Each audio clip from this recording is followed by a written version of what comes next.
73 فرقے ہوں گے جن میں ایک جنتی ہے. اس میں فرقے سے کیا مراد ہے؟ اگر ہم دیوبند کو صحیح سمجھتے ہیں تو ہمارے مطابق صرف دیوبندی جنت جائیں گے, باقی لوگ نہیں جائیں گے. اس کا جواب میں کئی دفعہ دے چکا ہوں کہ حدیث میں جو آتا ہے نا 73 فرقوں میں سے ایک جنت 72 جہنمی, تو اس حدیث میں فرقے کا نام نہیں بتایا. اگر نام بتایا گیا ہوتا تو سارے وہ نام رکھ لیتے. جیسے جماعت المسلمین نے اپنا نام رکھ لیا نا کہ اللہ نے ہمارا نام مسلم رکھا ہے تو ہمارا نام کیا مسلم, تو اللہ نے تھوڑی رکھا ہے, تم نے تو, تمہارے اپنے امیر نے تمہارا نام مسلم رکھا ہے, ٹھیک ہے نا. تو سارے وہ والا نام رکھ لیتے. تو حدیث میں علامت بیان کی گئی ہے تاکہ کسی بھی نام سے ہو علامت سے اندازہ ہوگا کہ یہ جنتی ہے یا جہنم. وہ علامت کیا ہے؟ آپ صلی اللہ علیہ وسلم نے فرمایا, صحابہ نے پوچھا جنتی کون سا ہے, تو آپ اگر فرما دیتے کہ وہ دیوبندی جنتی ہیں تو سب اپنا نام کیا رکھ لیتے؟ دیوبندی. آپ صلی اللہ علیہ وسلم فرماتے کہ اہل حدیث جو فرقہ ہوگا وہ جنت, تو ہم بھی مسجد کے باہر بڑے بڑے وہ لگا دیتے, ہم کیا ہیں یہاں سے اہل حدیث.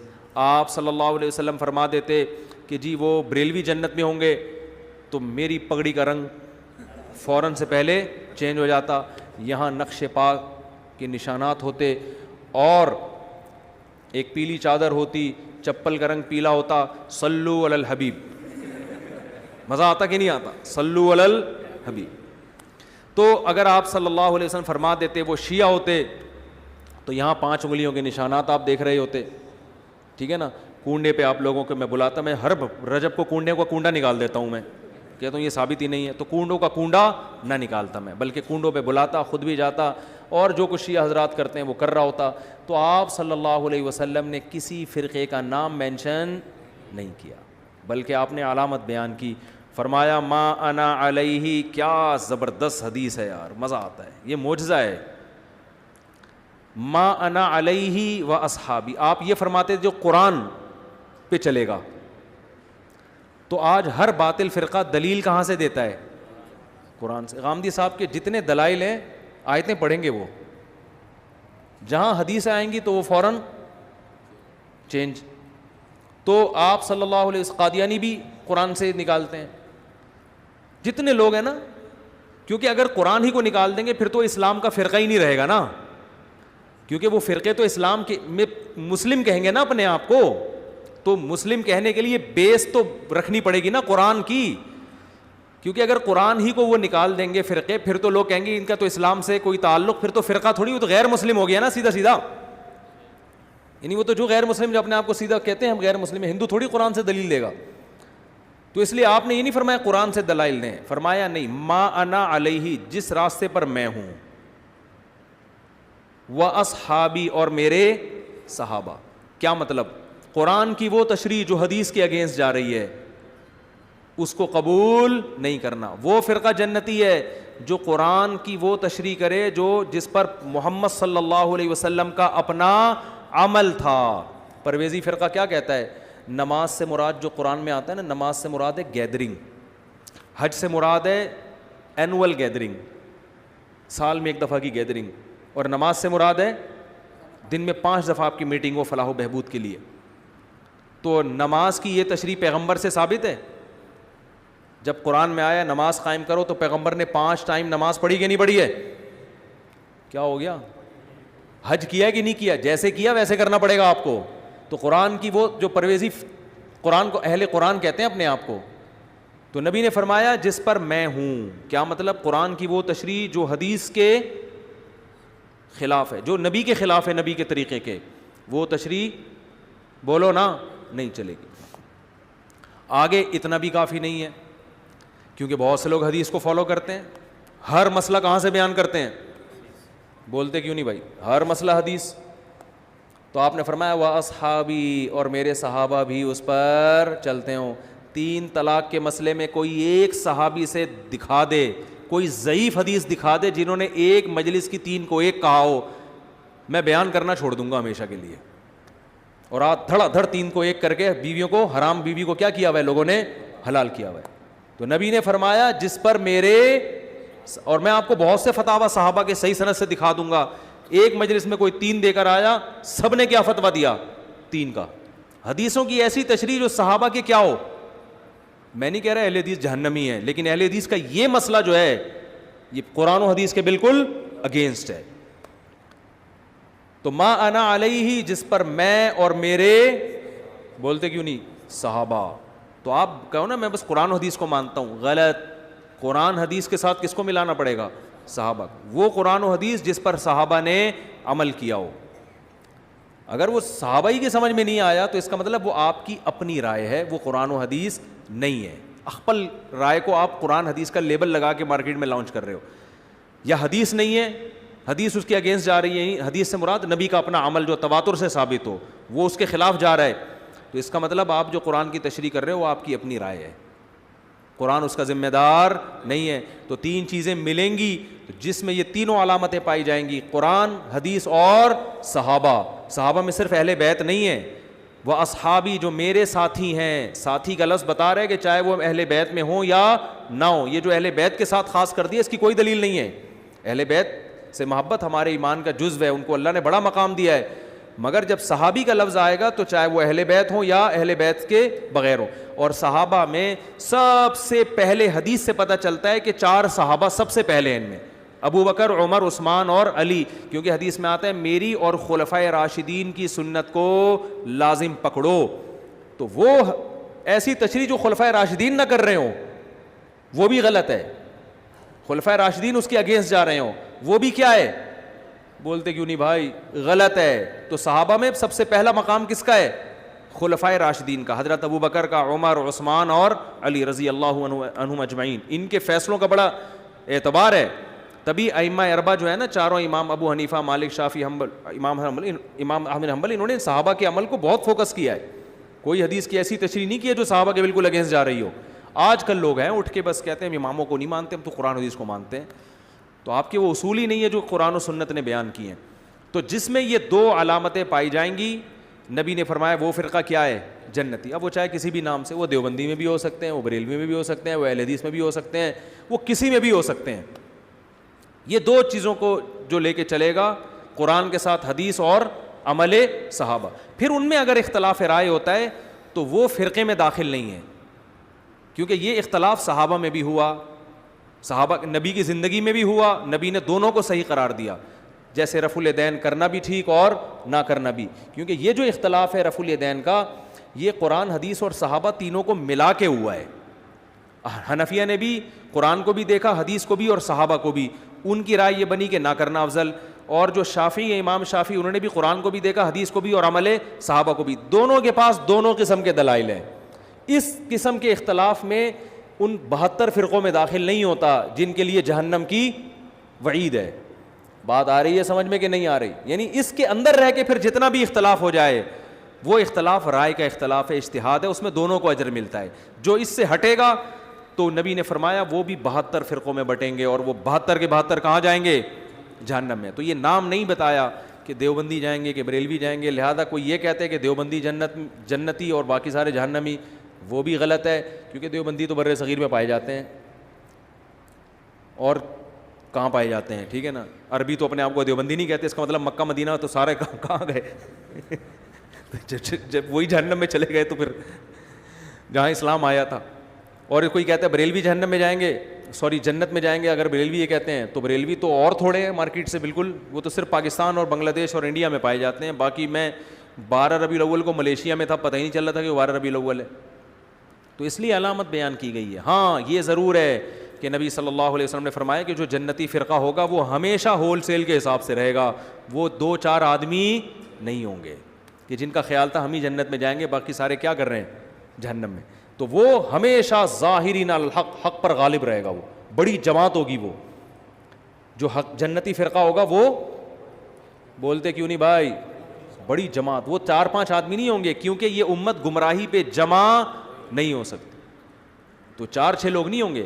تو عقائد جو ہیں، عقائد اور یہ بیسک چیزیں، یہ جن جن کی بھی چاہے دنیا میں سلفی کے نام سے ہو، اہل حدیث کے نام سے ہو، دیوبندی کے نام سے، اس سے کوئی فرق نہیں پڑتا. جن کے اندر یہ 3 علامتیں پائی جائیں گی وہ کیا ہوں گے؟ جنتی. ہاں پھر نبی نے ان کی کچھ، یہ تو ڈیفینیشن ہے، لیکن کچھ ان کی علامتیں بھی بیان کی ہیں. فرمایا کہ وہ لا یزالو طائفۃ من امتی، میری امت کی جو حق جماعت ہوگی نا، ان میں ایک خاص بات ہوگی، لڑتی رہے گی. وہ کیا کرے گی؟ ان عقائد کے حامل لوگ جہاد، بولتے کیوں نہیں بھائی؟ کرتے رہیں گے. تو آج دیکھ لو دنیا میں جہاد کہاں ہو رہا ہے, کون کر رہا ہے. یعنی ایسا نہیں ہوگا کہ وہ سارے اسلام دشمنوں سے سلو کر کے بالکل کمپرومائز کر کے ہمیشہ کے لیے بیٹھ جائیں. یہ ہو سکتا ہے وقتی سلو ہو جائے, لیکن ایک فریق ہمیشہ لڑائی کرتا رہے گا. تو آج امت میں جہاد ہو رہا ہے, ہوتا رہے گا ہمیشہ سے. مختلف ملکوں میں لڑائیاں ہو رہی ہیں, حق اور باطل کی جنگیں ہو رہی ہیں. تو یہ ضروری نہیں ہے کہ جو لڑے گا لازمی وہ حق پر ہوگا, یہ نہیں ہے. بعض باطل لوگ بھی لڑ رہے ہوتے ہیں, مطلب یہ کہ جو حق پر ہے ان میں ایک جماعت لڑے گی لازمی. تو وہ ایسا نہیں ہے کہ بالکل ہاتھ پہ ہاتھ دھر کے بیٹھ جائے. تو بہت بڑی علامت کیا ہے؟ سواد اعظم. جو شاذ ہوگا نا امت سے ہٹے گا, وہ کبھی بھی سیدھے راستے پر نہیں ہو سکتا, کیونکہ امت گمراہی پہ, حدیث میں آتا ہے, صحیح حدیث ہے, میری امت گمراہی پہ جمع نہیں ہوگی.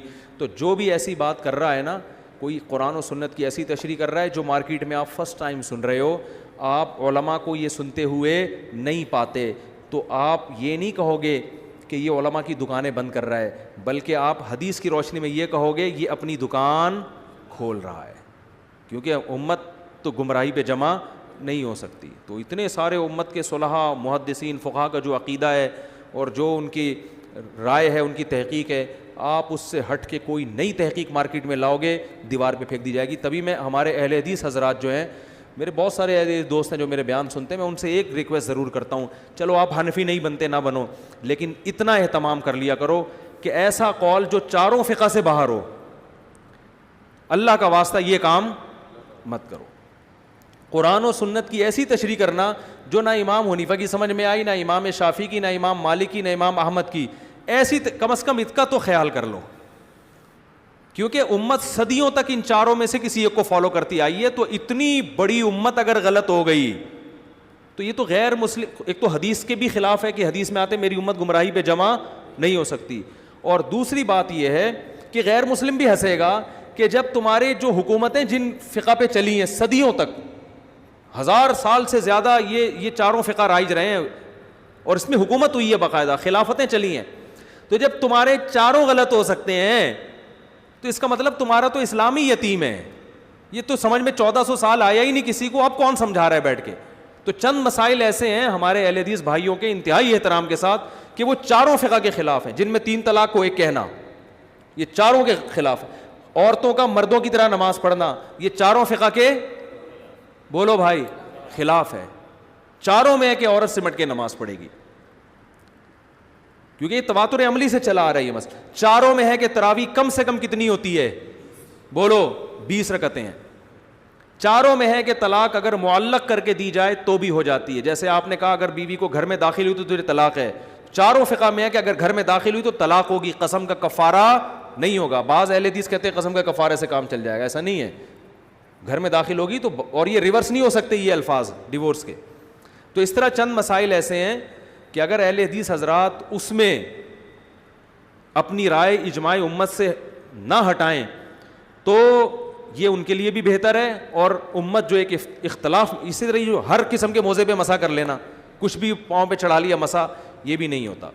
تو کچھ اس کی شرطیں, ہر فقیہ نے کچھ نہ کچھ شرطیں لگائی ہیں موضوع پہ کہ مسے پہ جواز کے لیے, اور لگانے کی وجہ کیا ہے کہ قرآن کہہ رہا ہے کہ پاؤں دھو, تو اس قرآن سے نکلنے کے لیے دلیل مضبوط ہونی چاہیے. وہ جو آپ حدیث پیش کرتے ہیں کہ جوربین پر بھی مسا ہے, اس حدیث کا یہ مفہوم نہیں ہے. حدیث میں خفین کو بھی جورب کہا گیا ہے, کیونکہ عربی زبان میں خفین پر بھی جورب کا اطلاق ہوتا ہے. تو آپ حدیث کی ایسی تشریح کیوں کر رہے ہو جو پوری امت نے نہیں کی؟ تو وہ تو یہ جو پرویزی لوگ ہیں نا, جو منکرین حدیث ہیں, یہ بھی تو قرآن سے کہیں نہ کہیں نکال لیتے ہیں نا. تو بات صرف قرآن و حدیث سے نکالنے کی نہیں ہوتی, قرآن و حدیث کی ایسی تشریح کرنا جو پوری امت سے ہٹ کرو, یہ تشریح قابل اعتبار نہیں ہے. امت کو درمیان میں لانا پڑے گا آپ کو, امت کو سائڈ پہ نہیں رکھ سکتے آپ, کیونکہ امت پہ اعتماد ختم کر دیا تو یہ قرآن پہ اعتماد ختم, کیونکہ ہو سکتا ہے امت نے قرآن ہی غلط پہنچایا ہو. آپ کہہ سکتے نہیں قرآن کی حفاظت کا تو اللہ نے وعدہ کیا, تو یہ کس نے کہا؟ یہ بھی تو امت نہیں بتایا نا کہ یہ والی آیت بھی قرآن میں ہے کہ جس میں آتا ہے. تو اجماع امت اس امت میں بہت بڑی دلیل ہے, کیونکہ یہ امت گمراہی پہ جمع نہیں ہو سکتی. وجہ کیا ہے کہ نیا نبی نہیں آ سکتا. اب یہ امت من حیث الامہ معصوم ہے, کیونکہ پہلی امتیں گمراہی پہ جمع ہوتی تھی, نیا پیغمبر آتا تھا. اب نیا پیغمبر نہیں آئے گا. اب امت اگر گمراہی پہ جمع ہو گئی تو قرآن پہ بھی اعتماد ختم, بخاری پہ بھی, مسلم پہ بھی, سب کتابوں پہ اعتماد کیا ہو جائے گا؟ ختم. کہ یار ان سے اگر یہاں غلطی ہوئی ہے تو ہو سکتا ہے قرآن نقل کرنے میں غلطی ہوئی ہو. تو ہمیں ہمارے نبی نے پہلے ہی بتا دیا بھائی امت میں 2-4 لوگ تو غلط ہو سکتے ہیں, پوری امت غلط ہو جائے یہ میری امت میں ایسا اللہ ہونے نہیں دے گا. تو صدیوں سے جو مسائل اتفاقی چلے آ رہے ہیں نا, تو ان کو کم از کم اتفاقی رہنے دیا جائے. اور ہمارے کسی اہل حدیث بھائی کو ان مسائل میں اگر وہ سمجھتے ہیں کہ نہیں قرآن و حدیث کی دلیل مضبوط ہے, عورت کو چاہیے مردوں کی طرح نماز پڑھے, 3 طلاقیں 1 ہوتی ہیں, تراویح 20 کے بجائے 8 رکعتیں ہوتی ہیں, یہ اجماعی مسائل میں وہ جہاں بھی کوئی بڑے عالم ہوں تو میں بیٹھنے کے لیے تیار ہوں. لائیو کیمرہ چلا دیں, میں ان سے اس میں قرآن و سنت کی روشنی میں ڈسکشن کروں گا. کتنی بڑی بات کر دی میں نے. آپ کہتے ہیں نہیں ہم تو قرآن حدیث کو مانیں گے, اماموں کو نہیں مانیں گے, تو چلو قرآن حدیث ہی پہ بات ہوگی. میں بیٹھوں گا آپ کے سامنے, لائیو کیمرہ چلے گا اور ہم لائیو چلائیں گے, لوگ دیکھیں گے کہ دلائل کی دنیا میں چاروں اماموں کا مذہب مضبوط ہے یا آپ کی رائے. 8 رکعت تراویح میں ثابت کروں گا کہ یہ صحابہ کا مسلک بولو بھائی نہیں ہے. 3 طلاقوں میں ثابت کروں گا کہ قرآن و سنت سے 3 ثابت ہوتی ہیں. خواتین اور مردوں کی نمازوں میں جو سمٹنے کا مسئلہ ہے وہ بھی میں ثابت کروں گا. بات آ رہی ہے سمجھ میں؟ تو ہم بیٹھ جاتے ہیں کہیں بھی, لیکن اس میں ہوتا ہی ہے کہ ہر چھوٹا موٹا آدمی اٹھ کے نا اپنے آپ کو مشہور کرنے کے لیے آ جاتا ہے کہ میں لائیو کیمرے میں آپ سے مناظرے کے لیے تیار ہوں. اس کا نقصان یہ ہوتا ہے کہ دنیا میں بعض دفعہ کوئی کسی کو جانتا نہیں ہے تو وہ کسی مشہور آدمی کے ساتھ بیٹھ کر اپنے آپ کو مشہور کرا دیتا ہے. کہتے ہیں مناظرہ جیتیں ہاریں, چکر میں تو ڈال دیا نا, مشہور تو ہو جائیں گے, لوگ کہیں گے وہی جا رہا ہے جو مفتی صاحب کے ساتھ بیٹھا ہوا تھا. تو اس لیے اس میں اصول یہ ہوتی ہے کہ وہ ان کا کوئی ذمہ دار آدمی ہو. اور میں مناظر ہوں نہیں, میں کوئی پھڈے باز نہیں ہوں, میں تو آرام سے محبت سے بیٹھ کے بات کروں گا. تو آپ دیکھیں گے کہ دلائل کی دنیا میں جو چاروں فقہا کا مذہب ہے وہ کیا ہے, وہ مضبوط ہے. تو عورتوں مردوں کی نماز میں جو آپ کہتے ہیں نا کہ حدیث نہیں ہے, حدیث اور بہت سارے مسائل میں نہیں ہے, لیکن آپ اجماع امت کی وجہ سے ان کو مانتے ہو. تو یہاں بھی آپ کو اجماع امت کی وجہ سے ماننا پڑے گا کہ عورت کو سمٹ کے نماز کا حکم ہے اور مردوں کی طرح نماز پڑھے. آپ کو اجماع امت کی وجہ سے ماننا پڑے گا. باقی پھر ہمارے اہل حدیث بھائی ایک بات کرتے ہیں کہ یہ دکھاؤ حدیث میں کہ عورت سینے پہ ہاتھ باندھے گی, عورت رکوع یوں کرے گی, عورت دونوں پائیں دائیں طرف نکالے گی. ہر جزیے کا ذکر نہیں ہے. جب سمٹ کے نماز پڑھنا ثابت ہو گیا تو سمٹنے کی تفصیل ہر فقیہ نے اپنے حساب سے بیان کی ہے. اس میں ہر جزیے پر الگ سے دلیل کی ضرورت نہیں ہوتی. کسی نے کہا سمٹنا اس کو کہتے ہیں کہ پاؤں یوں نکالے, کسی نے کہا سمٹنا اس کو کہتے ہیں. تو سمٹنا ثابت اجماع سے ہوتا ہے, باقی سمٹنے کی کیفیات میں اجماع نہیں ہے. وہ ہر فقیہ ہر مجتہد نے اپنے حساب سے بیان کیا اس کو. آپ تو کہتے ہو بالکل مردوں کی طرح چوڑے ہو کر نماز پڑھے گی, یہ نہیں ہے. میں سمجھا پا رہا ہوں اپنی بات کہ نہیں سمجھا پا رہا. تو جو اجماعی مسائل ہیں اہل حدیث بھائیوں سے انتہائی احترام کے ساتھ کہ کم از کم, اور الحمدللہ کچھ اہل حدیث اس پر عمل بھی کرتے ہیں, میرے جاننے والے وہ کہتے ہیں ہم اپنے بچوں کو بتاتے ہیں کہ بھائی ہمارے کوئی مفتی اگر فتویٰ دینا اور وہ چاروں فقہ سے باہر نکل رہا ہو اس کو فالو مت کرو. میں نے خود اہل حدیث سے سنا, وہ کہتے ہیں اس لیے کہ یہ چاروں کی سمجھ میں کیوں نہیں آیا, یہ چلو ایک سے غلطی ہوتی ہے 2 سے ہوتی ہے, تو یہ چاروں کی سمجھ میں ہی نہ آئی, یہ کیسے ہو سکتا ہے. تو بہرحال 73 فرقوں میں جنتی کون ہوگا, نبی نے علامت بیان کی, نام بیان نہیں کیا. وہ علامت کیا ہے, میرے اور صحابہ کے طریقے پر. جو صحابہ کو نہیں مانتے وہ بھی اس سے نکل گئے, جو حدیث کو نہیں مانتے وہ بھی اس سے نکل گئے.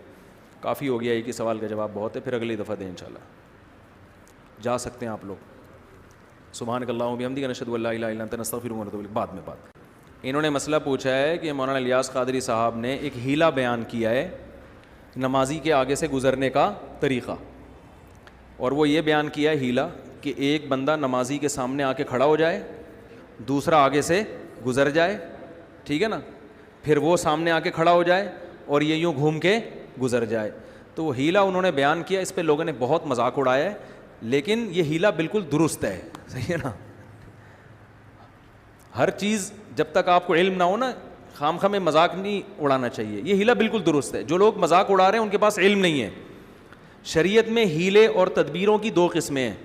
ایک وہ ہیلے جو بنی اسرائیل کے ہیلے تھے کہ اس سے حرام کو کیا کیا جا رہا ہے, حلال, کہ ہفتے کے دن شکار منع ہے تو انہوں نے کہا جال لگا لو, اتوار کو کریں گے, تو وہ شکار تو ہو گیا نا ہفتے کو, مچھلیاں تو پھنس گئیں جال میں. اور ایک ہیلا وہ ہوتا ہے جو ناجائز سے بچنے کے لیے ہوتا ہے کہ آپ کا کام بھی ہو جائے لیکن طریقہ ایسا ہو جو ناجائز نہ ہو. جیسے نبی صلی اللہ علیہ وسلم نے حضرت بلال کو فرمایا. حضرت بلال نے کیا کیا, جو تر کھجوریں تھیں وہ فروخت کی, اچھی کھجوریں, اور اس کے بدلے میں خراب کھجوریں لے لیں زیادہ, یا اس کے بالعکس ہوا تھا معاملہ, یہ ہوا تھا یا خراب کھجوریں دی اور تر لے لیں, مجھے پورا واقعہ یاد نہیں ہے, لیکن اس طرح کیا کہ ایک طرف اچھی کھجوریں تھیں, ان کے بدلے میں خرید و فروخت کا معاملہ ہوا خراب کھجوروں کا, تو خراب کھجوریں زیادہ آ گئیں اور تر کھجوریں کم. تو یہ جو خراب کھجوریں زیادہ آ گئیں, یہ وہ سمجھے کہ پروفٹ ہے میرا. بھائی جب آپ مہنگی چیز دیں گے تو سستی چیز زیادہ مل جائے گی نا. تو نبی صلی اللہ علیہ وسلم نے فرمایا ہوا عین الربا, یہ تو خالص سود ہے. تو آپ نے ان کو ہیلا بتایا جس کا رزلٹ یہی نکلا ہے, لیکن طریقہ کیا ہو گیا جائز. وہ کیا ہیلا بتایا کہ یہ اچھی کھجوریں بازار میں فروخت کرو, کچھ پیسے آئیں گے, ان پیسوں سے خراب کھجوریں لے لو, وہ اتنی مقدار میں زیادہ آئیں گی. تو رزلٹ تو وہی نکلا نا, لیکن پہلے سود کے طریقے پر تھا, اب تجارت کے طریقے پر ہو گیا. اب یہ ایسی تجارت ہے جس میں سود نہیں ہے, کیونکہ مارکیٹ میں اچھی کھجوریں مہنگی بکتی ہیں, زیادہ پیسے آئیں گے, ان زیادہ پیسوں سے آپ زیادہ پرانی کھجوریں زیادہ لے سکتے ہیں. سمجھ میں آ رہی ہے بات؟ تو نمازی کے آگے سے گزرنا منع ہے. اگر کوئی پہلے سے کھڑا ہوا ہو اس کا وہاں سے ہٹنا منع نہیں ہے. صبح شام لوگ یہ کام کر رہے ہوتے ہیں کہ آپ جب نماز پڑھ رہے ہیں سامنے بندہ بیٹھا ہوتا ہے تو سب علماء کہتے ہیں اس کے لیے وہاں سے اٹھ کے جانا جائز ہے. ایسا ہوتا ہے نا, ایک آدمی آپ کے پیچھے سنتیں پڑھ رہا ہے, آپ وہاں سے اٹھ کے کیا کرتے ہو, چلے جاتے ہو. تو منع نمازی کے سامنے سے ہٹنا نہیں ہے, منع کیا ہے, گزرنا. گزرنا اسے کہتے ہیں کہ ایک طرف سے آؤ اور دوسری طرف سے نکلو. تو اب وہ جو الیاس قادری صاحب نے ہیلا بتایا ہے وہ فقہا نے بیان کیا اور بالکل درست بیان کیا ہے کہ آپ گزرنے کے عمل سے بھی بچ جاؤ گے, لیکن آپ دوسری طرف چلے بھی جاؤ گے. کیونکہ سترا اگر کوئی آڑ سامنے ہو تو پھر نمازی کے آگے سے گزرنا منع نہیں ہے. تو اس کا یہی تدبیر ہے, یہی طریقہ ہے کہ آپ کو اگر کہیں جانا ہے اور آپ نمازی کے آگے سے گزرنا چاہتے ہیں تو ایک آدمی نمازی کے آگے کھڑا ہو جائے, یہاں گزرنے کا عمل نہیں ہوا, یہ سترے کا کام دے گا. دوسرا وہاں سے کیا کرے, گزر جائے. اب جب یہ گزر جائے گا تو اس کا گزرنا کیا ہو گیا, جائز. یہ واپس نہیں ہٹ سکتا کیونکہ یہ یہاں سے آیا ہے, یہاں سے آ کے اگر ادھر جائے گا تو اس کا عمل بھی کیا کہلائے گا, گزرنا. یہ کیا کرے گا, وہ والا نمازی, وہ والا بندہ جو اس کے آگے سے گزر کے گیا ہے وہ اس نمازی کے سامنے آ کے کھڑا ہو جائے. نمازی کے سامنے آ کے کھڑے ہونے کے ناجائز ہونے کی کوئی دلیل نہیں, اس طرف رخ کر کے کھڑا ہو جائے نا, کوئی دلیل نہیں ہے. اب وہ بندہ کیا کرے گا, جہاں سے آ کے کھڑا ہوا تھا واپس وہیں جائے اور یہاں سے آگے آ کے گزر جائے. تو اس گزرنے کے بھی ناجائز ہونے کی کوئی دلیل نہیں ہے کیونکہ یہ سامنے کیا ہے, سترا ہے. اور اب جو پرانا بندہ تھا وہ اپنی جگہ سے ہٹ جائے کیونکہ اس کے ہٹنے کے بھی ناجائز ہونے کی کوئی دلیل نہیں ہے, کیونکہ یہ گزرا جب تھا تو سترے کے آگے سے گزرا تھا اور ہٹ جب رہا ہے تو یہ عمل گزرنا نہیں ہے. تو جن لوگوں نے اس پہ مذاق اڑایا ہے نا, یہ وہ لوگ ہیں یا تو ان کو پتہ نہیں ہے, میں نے بتایا نا علم کی گہرائی نہیں ہے, تو کوئی بھی کسی کا کسی بھی ٹائم پہ مذاق اڑا سکتا ہے. الیاس قادری صاحب سے مجھے بہت سی چیزوں میں اختلاف ہے, کہ ایسا نہ ہو کہ آپ کہیں کہ میں بھی ان کو پیر مرشد مانتا ہوں, وہ ان کا اپنا ذاتی مسئلہ ہے, وہ ہمارے بریلی حضرات جو مانے وہ ان کا ہیڈک ہے. لیکن یہ جو مسئلہ بیان کیا ہے یہ بالکل ٹھیک بیان کیا ہے. تو اس میں یہی ہیلا ہے, یہی تدبیر ہے جو فقہا بیان کرتے ہیں. اور اس میں جو یہ کہے نا ناجائز ہے تو آپ اس سے پوچھا کریں یہ کون سے اسٹیپ پہ ناجائز ہے, اس میں کون سی چیز ناجائز کیا ہے اور اس کے ناجائز ہونے کی دلیل دو. کیا نمازی کے آگے دوسری طرف منہ کر کے کھڑا ہونا منع ہے؟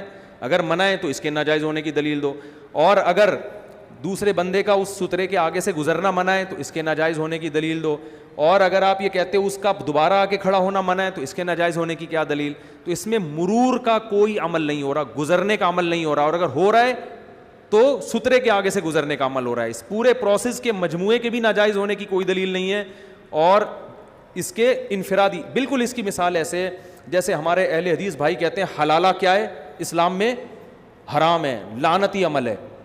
ہم یہ کہتے ہیں جو حدیث میں جس حلالے کو حرام قرار دیا گیا ہے یہ وہ حلالہ ہے جو پری پلان ہو, معاہدہ کر کے ہو. اگر بغیر معاہدے کے حلالہ ہو رہا ہے تو اس کے حرام ہونے کی کوئی دلیل نہیں ہے بلکہ حلال ہونے کی دلیل ہے. وہ کہتے ہیں 3 طلاق ایک آدمی نے دے دی, اب ایک عورت کسی مرد سے نکاح کرتی ہے, وہ طلاق لے کے ہم بستری کر کے واپس آتی ہے تو ہو تو حرام ہے. بھائی کون سے اسٹیپ پہ حرام ہے یہ؟ ایک آدمی نے بیوی کو 3 طلاقیں دے دی, حرام ہو گئی وہ. یہ عورت عدت کے بعد کسی مرد سے نکاح کر رہی ہے, یہ حرام ہے کیا؟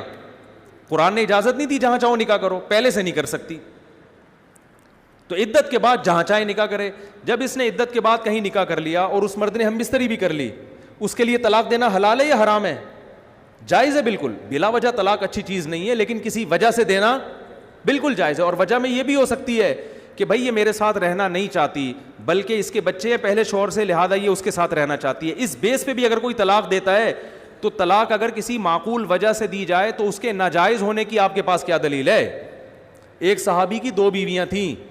عبد الرحمن ابن عوف جب ہجرت کر کے گئے, اجنبی تھے, ان کو کوئی عورت نکاح کے لیے نہیں مل رہی.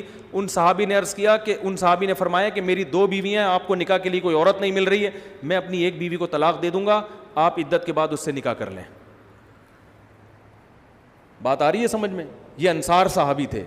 تو عبد الرحمن ابن عوف رضی اللہ عنہ, انہوں نے فرمایا کہ نہیں, اس کی ضرورت نہیں ہے. کچھ دنوں میں ان کو رشتہ مل گیا. تو نبی نے تو یہ نہیں کہا.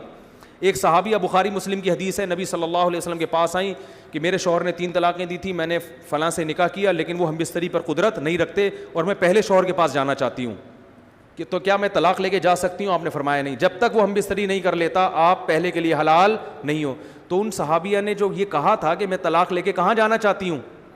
پہلے شوہر کے پاس. تو نبی نے تو یہ نہیں کہا کہ یہ تو حلال ہے, یہ تو غیرت کے خلاف ہے, یہ تو بالکل غلط کر رہی ہو. بھائی عورت کو اگر معقول وجہ سے مرد طلاق دے دیتا ہے تو اس کے ناجائز ہونے کی کوئی دلیل نہیں ہے. عورت کا نقصان ہی نہیں ہے, اس میں فائدہ ہے بلکہ. تو اس کو پرانا میاں یاد آ رہا ہے, بھائی چھوڑ دو. اگر چھوڑ دے تو فقہا قرآن و سنت کو زیادہ سمجھتے ہیں. فقہا کہتے ہیں ایسی صورت میں چھوڑنا نہ صرف جائز بلکہ باعث ثواب ہے, کیونکہ اس طلاق میں عورت کو کیا پہنچایا جا رہا ہے؟ فائدہ پہنچایا جا رہا ہے. اس کے ناجائز ہونے کی کوئی دلیل نہیں ہے. پھر جب اس دوسرے میاں سے عدت عورت کی پوری ہو جاتی ہے تو اس عورت کے لیے جائز ہے دنیا میں جس مرد سے چاہے نکاح کرے. اگر کسی اور مرد سے نکاح کرنا غیرت کے خلاف نہیں ہے, لعنتی عمل نہیں ہے, تو اپنے پرانے والے سے نکاح کرنا کہاں سے لعنتی عمل ہو گیا؟ بلکہ وہ تو قرآن کہہ رہے 3 طلاق کے بعد جب دوسرا میاں اگر طلاق دے دے تو فلا جناح علیہما, عورت کے لیے بالکل جائز ہے کہ وہ اپنے پہلے مرد سے نکاح کرے. تو ہم اہل حدیث بھائیوں سے پوچھتے ہیں اس میں لعنت والا عمل ہو کہاں رہا ہے؟ اس کی کیا دلیل ہے؟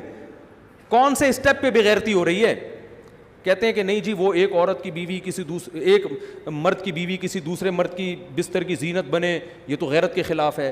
یقیناً ایک مرد کی بیوی جب کسی دوسرے مرد کے پہلو میں جائے گی تو یقیناً غیرت کے خلاف ہے.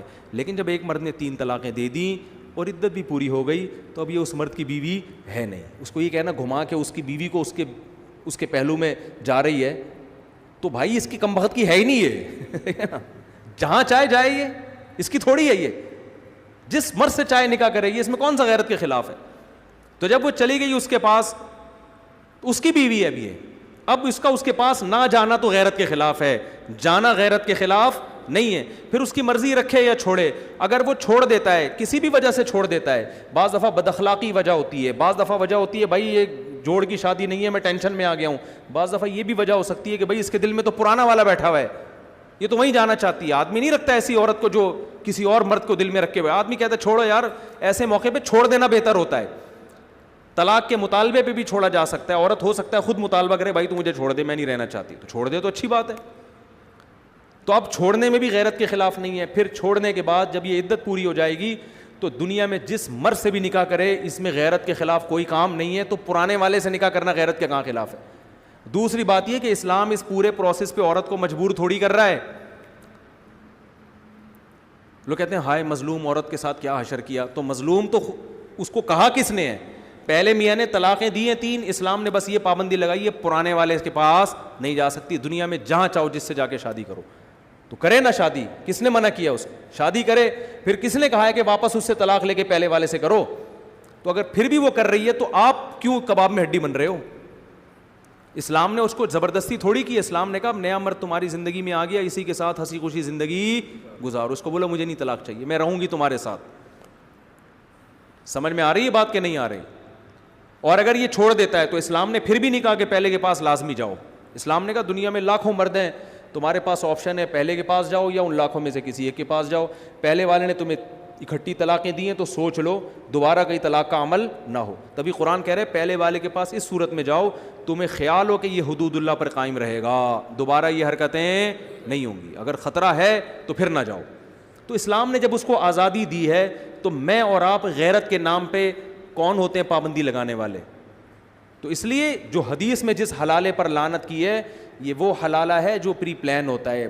کسی بندے کو کرائے پہ لے کے نا, جیسے کرائے کے بندے کو لے کے اس سے معاہدہ کیا بھائی ہم تیرے سے شادی اس شرط کے ساتھ کر رہے ہیں کہ تو اس سے امبستری کے بعد اس کو چھوڑ دے گا, نہیں چھوڑا دینا ہم تو نہیں چھوڑیں گے, یہ جو ایگریمنٹ ہو رہا ہے یہ بے غیرتی ہے, کیونکہ میاں بیوی کا رشتہ اس طرح کے ایگریمنٹ سے نہیں ہو سکتا. نکاح ہوا ہے تو ہمیشہ کے لیے ہوا ہے, بعد میں اس کی مرضی طلاق دے یا نہ دے. سمجھ میں آ رہی ہے بات کہ نہیں آ رہی ہے؟ تو جیسے ہمارے اہل حدیث بھائی اس جو جائز حلال ہے اس کو بھی بعض دفعہ کہہ دیتے غیرت کے خلاف ہے, حالانکہ اس کی خلاف ہونے کی کوئی دلیل نہیں ہے. تو ایسے ہی بہت سے لوگوں نے اس ہیلے کو کیا کہہ دیا, مذاق اڑایا اس ہیلے کا. یہ تو کچھ بھائی یہ بالکل جائز ہے, اس لیے کہ اس میں شریعت کے حکم کی کہیں بھی خلاف ورزی نہیں ہو رہی. کیوں؟ گزرنے سے منع کیا ہے, وہ بھی سترے کے بغیر, تو بندہ بھی سترا بن سکتا ہے, تو بندے کے آگے سے گزرنا یہ بالکل جائز ہے. تو اگر کہیں جانا ہو, کہیں ضروری ہے, تو بالکل یہ ہیلہ اختیار کیا جا سکتا ہے, اس میں کوئی گناہ نہیں ہے. سامنے آڑ کھڑی کر کے بھی تو گزرنا جائز ہے نا. اب کوئی کہ یار یہ تو جلدی ہو رہی تھی گزرنا تھا تو لکڑی کھڑی کر کے آگے سے چلے گئے, یہ تو بالکل ناجائز کیا. کیوں ناجائز کیا؟ بھائی لکڑی کھڑی کر کے آگے سے گزرنے پر پابندی ہے ہی نہیں, تو لکڑی ہو یا بندہ ہو بات ایک ہی ہے, اس میں کوئی گناہ نہیں ہے. چلو جی کافی ہوگی. اس زمانے میں علم نہیں ہے, علم میں عمق اور گہرائی نہیں ہے, بس اوپر اوپر نالج ہے, سرسری